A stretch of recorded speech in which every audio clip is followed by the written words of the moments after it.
Oke, Assalamualaikum warahmatullahi wabarakatuh. Selamat pagi semuanya. Waalaikumsalam warahmatullahi wabarakatuh. Selamat pagi warahmatullahi wabarakatuh. Selamat pagi Pak. Anak-anak sekalian sudah siap mengikuti pembelajaran kita pada hari ini? Siap, Pak. Siap Pak. Sebelum kita Siap, memulai Pak. pembelajaran kita, sebelum kita memulai pembelajaran kita hari ini, Ketua kelas pimpin temannya untuk membacakan doa sesuai dengan keyakinan masing-masing. Teman-teman, sebelum kita mulai pembelajaran, kita berdoa terlebih dahulu. Berdoa dimulai. Bismillahirrahmanirrahim. Berdoa selesai. Sebelumnya Bapak absen dulu ya. Nurbaiti Daeng Sinar, Hadir Pak. Nur Rahman Nasir, Hadir Pak. Oke, skip.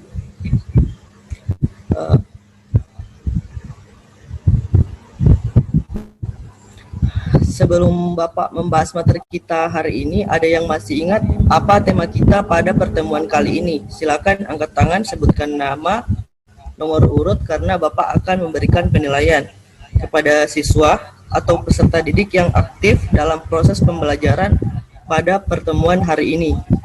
Sebenarnya Bapak ingin membagikan time token atau kartu bicara karena adanya kendala kita hari ini di mana kita tidak dapat bertemu secara langsung.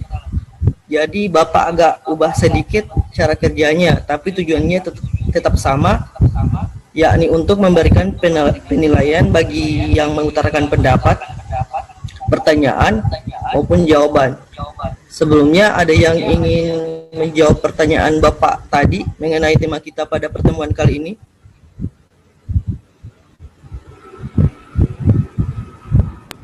Saya Pak. Tema 1. Tema 1, subtema 4.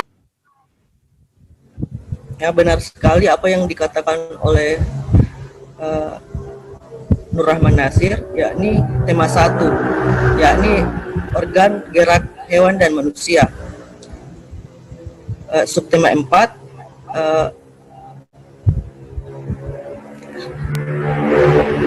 kegiatan berbasis proyek. Pada hari ini kita akan mempelajari tentang ide pokok,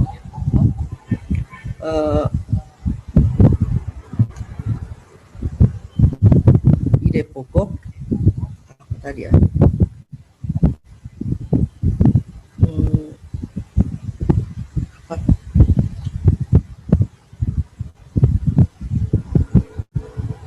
Kemudian organ gerak hewan dan manusia, dan yang terakhir adalah gambar cerita. Nantinya Bapak akan memberikan penugasan pada akhir pembelajaran, jadi simak dan perhatikan baik-baik penjelasan dari Bapak. Kita mulai pembelajaran kita, semua HP-nya di-mute agar pembelajaran bisa lebih fokus pada penjelasan Bapak. Baiklah, kita mulai. Bapak akan menampilkan slide. Kalian perhatikan baik-baik.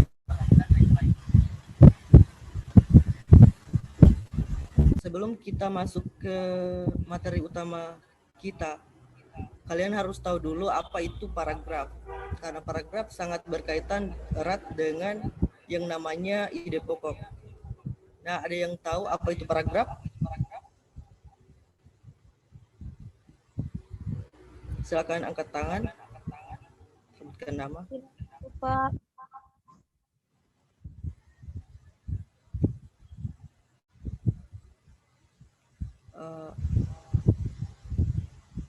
Baiklah, paragraf merupakan kumpulan dari beberapa kalimat dari suatu teks bacaan, di mana setiap awal paragraf ditandai dengan bagian yang menjorong ke dalam. Setiap satu paragraf memiliki gagasan pokok. memiliki ide pokok di dalamnya. Nah,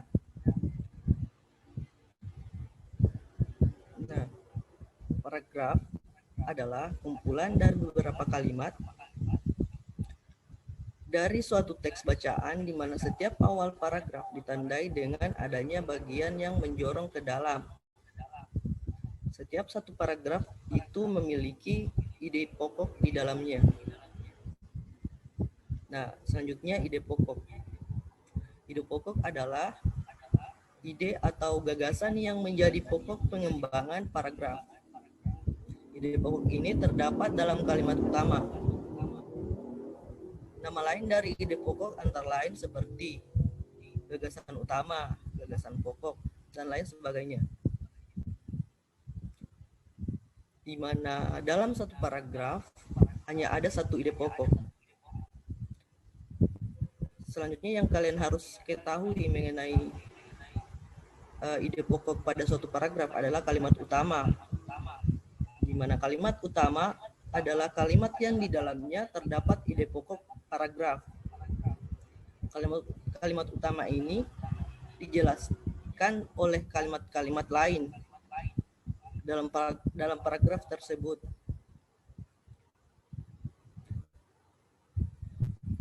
Kita berpindah ke ciri-ciri dari ide pokok.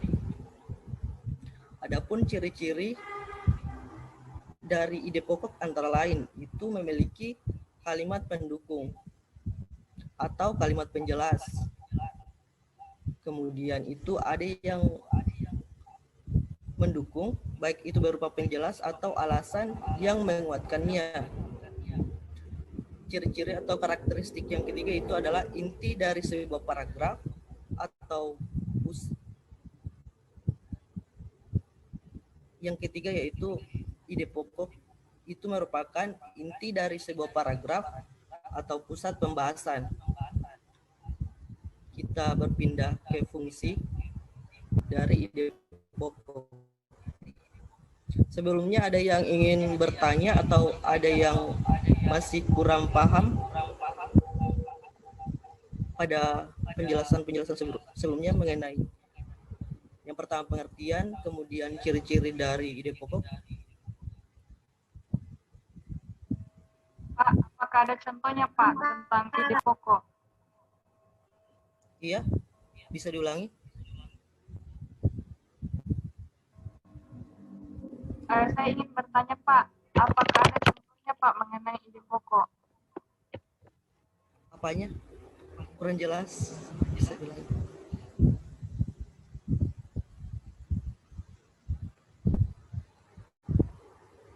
Tidak jelas di suaraku. Skip me. Oh, iya.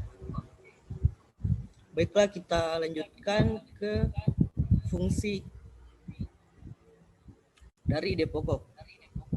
Yakni adalah memberikan penjelasan dari inti suatu bacaan atau paragraf, sehingga pembaca dapat dengan mudah memahami paragraf tersebut. Kita berpindah ke cara menentukan ide pokok.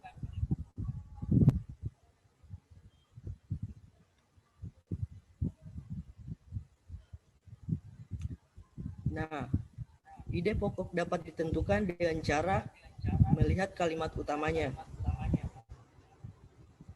Di mana kalimat utama biasanya terletak di awal, di akhir, atau campuran awal dan akhir. Tapi yang perlu diperhatikan bahwa biasanya kalimat utama itu terletak paling sering di awal paragraf. Jika kalimat utama di akhir, paragrafnya itu biasanya berbentuk kesimpulan. Biasa dengan kata oleh sebab itu, jadi, dengan demikian, dan lain sebagainya.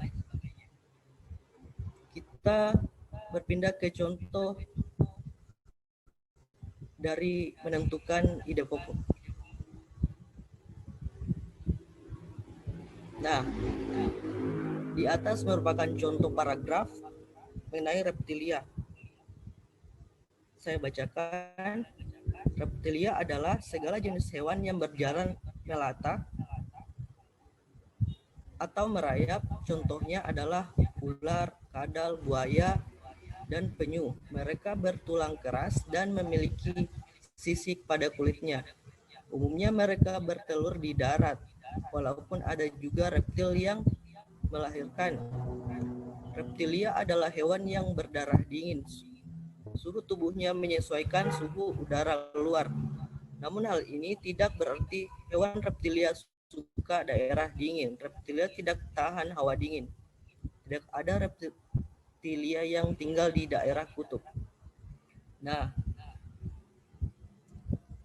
kalimat utama dari paragraf di atas itu terletak di awal, di mana katanya itu reptilia adalah segala jenis hewan yang berjalan melata atau merayap.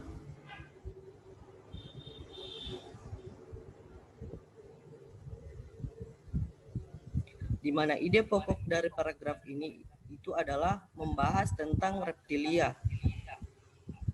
Dari ide pokok ini kita dapat mengetahui apa isi dari keseluruhan paragraf.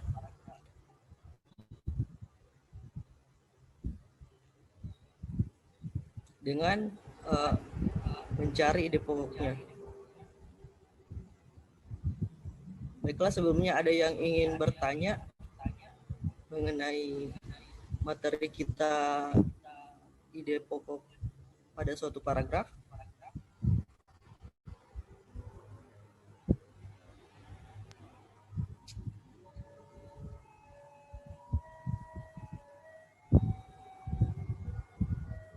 Baiklah, kita berpindah ke materi selanjutnya, yaitu organ gerak hewan dan manusia. Sebelumnya ada yang tahu apa itu alat gerak, baik itu pada manusia maupun pada hewan? Saya, Pak. Saya, Pak. Silakan. Siapa dulu, Pak?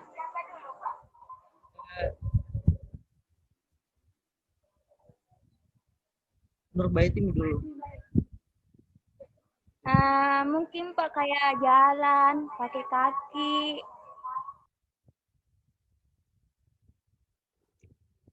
Ada yang ingin berpendapat lagi mengenai alat gerak?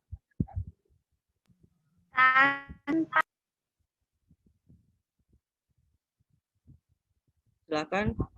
Nah, Nur Rahman Nasir. Tanpa.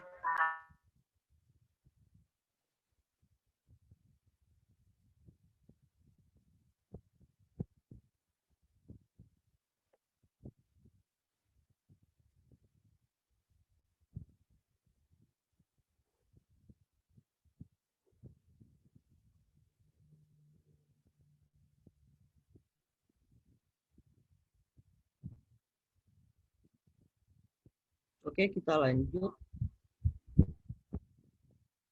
Benar sekali apa yang dikatakan teman-teman kalian tadi mengenai alat gerak manusia. Kita masuk ke sistem gerak manusia. Nah, sistem gerak pada manusia itu ada dua. Ya, ini tulang atau rangka, kemudian ada otot. Ada yang mau membacakan materi yang Bapak? Saya, Pak. Nah, silakan. Sistem gerak pada manusia. Pertama itu tulang atau rangka. Merupakan alat gerak pasif. Disebut demikian karena tulang tidak dapat melakukan gerakan apapun tanpa adanya gerakan dari otot. Sehingga gerakan tulang hanyalah mengikuti gerakan dari otot dan sebagai tempat melekatnya otot. Tulang memiliki fungsi utama sebagai alat gerak pasif, artinya tulang hanya bisa bekerja atau bergerak apabila ada bantuan dari otot. Ya, apakah ada yang ingin membacakan bagian otot? Saya, Pak. Kepada Nur Rahman Nasir, silakan dibacakan.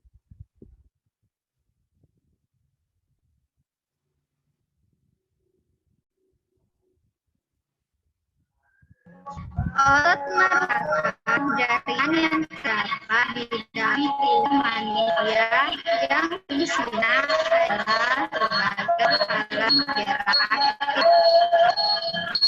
untuk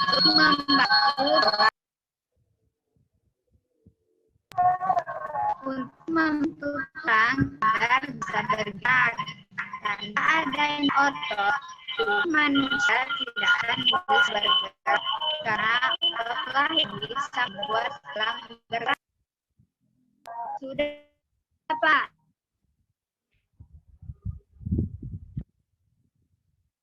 Nah, itulah tadi. Ya, kembali dulu. Itulah tadi penjelasan sedikit dari teman-teman kalian mengenai sistem gerak pada manusia. Kita berpindah ke sistem gerak pada hewan. Pada sistem gerak pada hewan itu terbagi jadi dua, yaitu sistem gerak pada vertebrata dan avertebrata. Yakni hewan yang mempunyai tulang belakang dan tak bertulang belakang. Pada hewan vertebrata atau bertulang belakang, contohnya itu seperti kelinci yang mempunyai alat gerak kaki yang berfungsi untuk meloncat dan berjalan. Selanjutnya itu contoh pada vertebrata yang lain adalah ular. Organ geraknya itu adalah otot perut.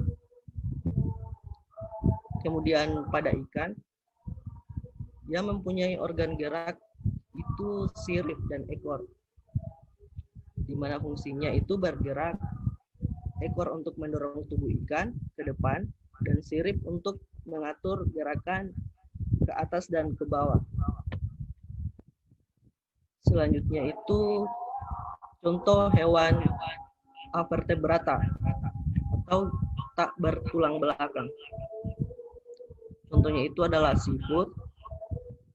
Organ geraknya berupa kaki perut, fungsinya untuk bergerak. Kemudian ada kepiting, organ geraknya itu kaki, fungsinya untuk bergerak, di mana kaki pada kepiting itu digunakan untuk berjalan di atas pasir. Dan capit pada kepiting juga berfungsi untuk memegang makanan. Sebelumnya ada yang bisa memberikan contoh lain selain apa yang dikatakan oleh Bapak sebelumnya mengenai contoh-contoh dari sistem gerak pada hewan? Silakan. Silakan. Nah, Baiti. Contoh gerak hewan vertebrata itu Pak kayak kucing. Nah, benar sekali. Kucing itu menggunakan alat gerak berupa kaki berjumlah 4 yang digunakan untuk berjalan. Yang lain ada yang bisa menyebutkan contoh lagi?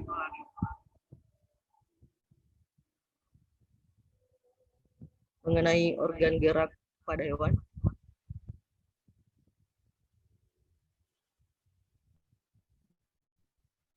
Nah, kalau itu kita lanjut ke materi selanjutnya. Baiklah, selanjutnya kita masuk ke materi gambar cerita. Apa yang kalian pikirkan dari kata gambar cerita? Ada yang bisa menggambarkan pikiran atau berpendapat mengenai kata gambar cerita?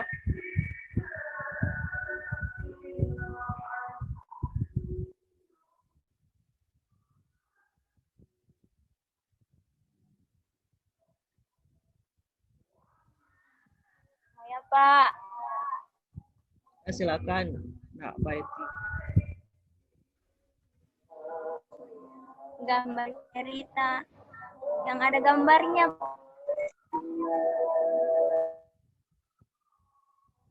Nah,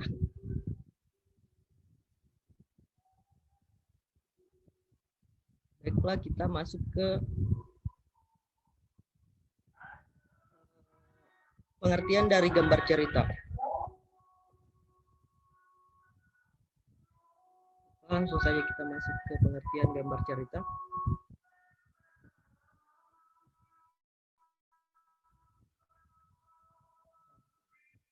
Gambar cerita yaitu gambar yang menunjukkan kegiatan orang-orang atau binatang-binatang dalam suatu peristiwa, terutama untuk anak-anak.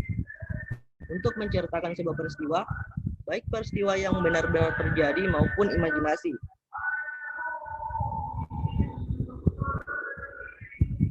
Selanjutnya, kita masuk ke jenis-jenis dari gambar cerita. Nah, jenis-jenis gambar cerita itu terbagi dua. Yang pertama adalah teknik kering. Nah, kita menggambar ceritanya dengan teknik kering dan tidak perlu menggunakan cat seperti pengenceran seperti air. Contohnya itu menggunakan pensil, krayon, pulpen, atau spidol. Selanjutnya adalah teknik basah, di mana media yang digunakan untuk teknik basah antara lain itu adalah cat air, tinta, atau media lain yang memerlukan air sebagai pengencernya. Kita masuk ke slide ketiga, yaitu langkah-langkah dalam membuat gambar cerita.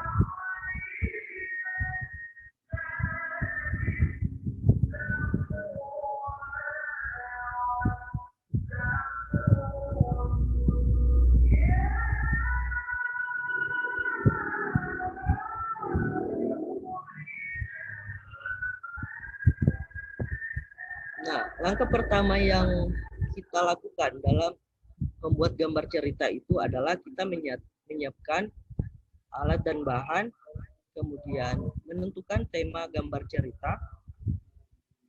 Kemudian yang ketiga yang kita lakukan itu adalah memulai menggambar sketsa. Dan yang terakhir yang kita lakukan adalah membuat gambar cerita.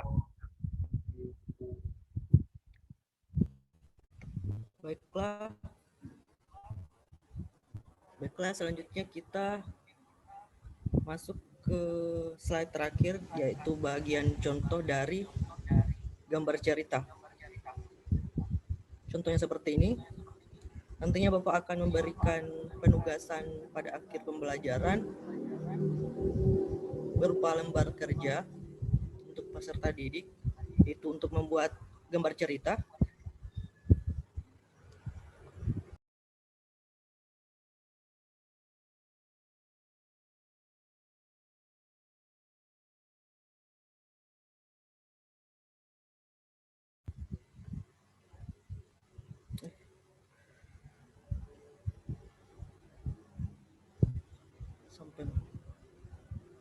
Nantinya Bapak akan memberikan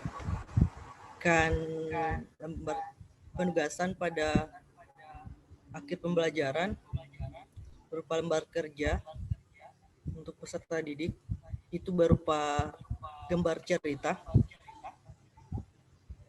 Sebelumnya ada yang ingin ditanyakan mengenai materi gambar cerita?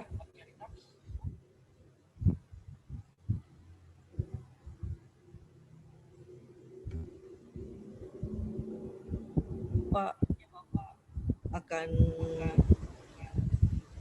apa?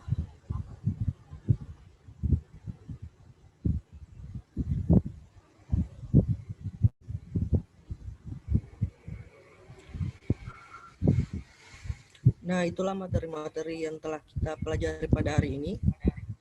Ada yang ingin menyimpulkan materi-materi apa yang telah kita pelajari pada pertemuan kali ini. Silakan yang ingin menyimpulkan materi apa yang telah kita pelajari tadi. Silakan angkat tangan, sebutkan nama. Saya. Silakan kepada Saudari Rindi Antika. Pak, yang pertama yaitu gagasan pokok atau ide pokok. Kedua, organisasi pada manusia dan hewan. Bapak.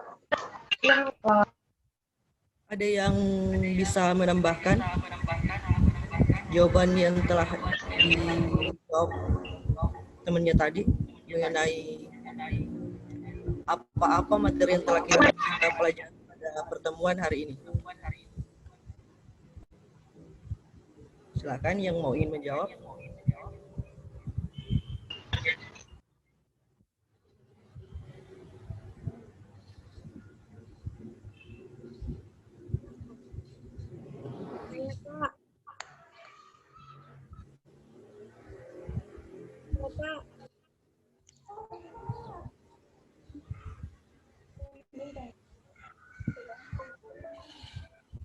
Saya, Pak.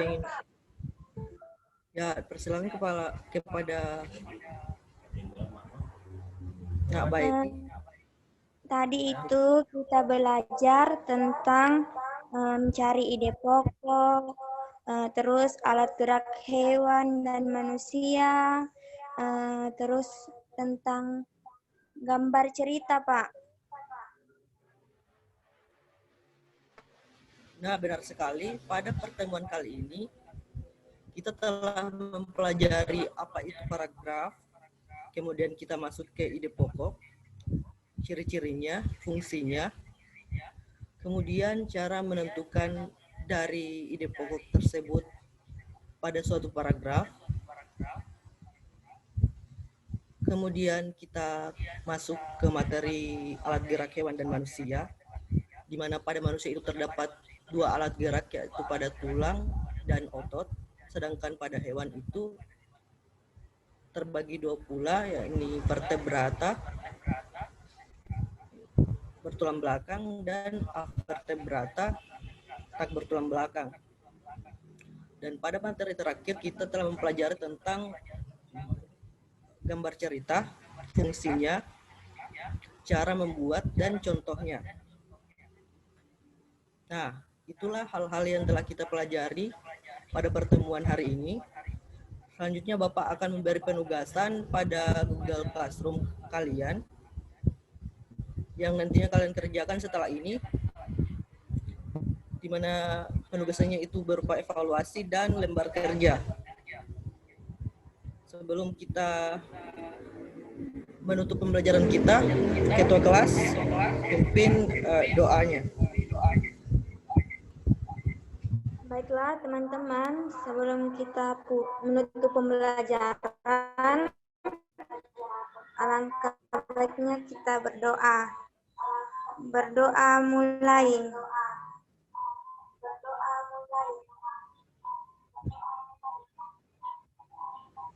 Amin. Berdoa Sekian pembelajaran kita hari ini. Waalaikumsalam warahmatullahi wabarakatuh. Terima kasih, Pak.